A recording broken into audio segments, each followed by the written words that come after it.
Welcome to Twisted Threes. The world can be a dangerous place, and each week, Twisted Threes will bring you 3 videos to show you why.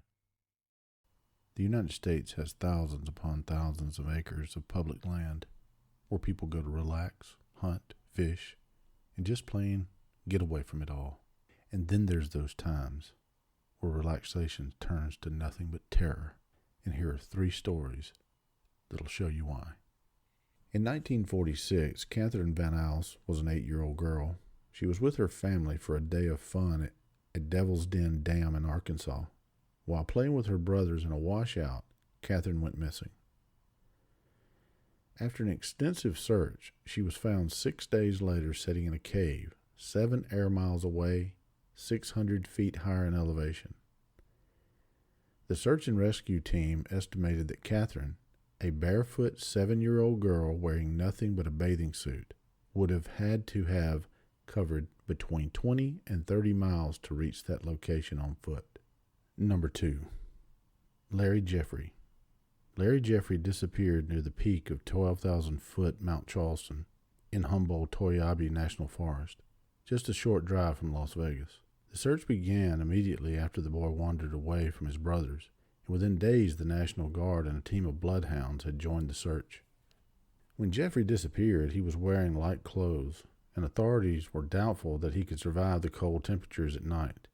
Searchers found and lost the trail a few times, and they discovered evidence that the boy had been eating insects and foraging for berries along the way. Overall, around 1,000 people searched for 16 days, but the boy was never found. Number 1. Dennis Martin. Dennis Martin was on a camping trip near the Tennessee-North Carolina state line with his family in the summer of 1969. It was an annual Father's Day tradition. All the men in the Martin family headed to Smoky Mountain National Park to camp and hike. Dennis and his brothers had planned a prank on the adults. They were each going to jump out on different sides of the campsite to scare them. It's a pretty typical prank that should have ended with some snarls, shouts, and then a lot of laughter. Well, the laughter ended quickly, though, when they realized that Dennis was missing. The family, park rangers, and other hikers spread out to search for Dennis almost immediately. But he was nowhere to be found. That evening, there was heavy rainfall, which is bad news when you're trying to track a missing little boy. The search for Martin became the largest in National Park Service history. One of the people searching was Park Ranger Dwight McCarter, who had successfully tracked down hundreds of missing persons, including young children.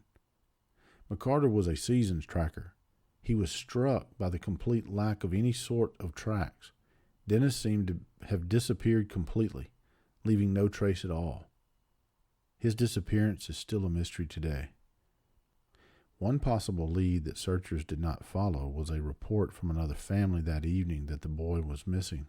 The Key family alleged heard screams and then saw a bear man, or what they called a bear man, with something slung over its shoulder that looked like it could be a small child.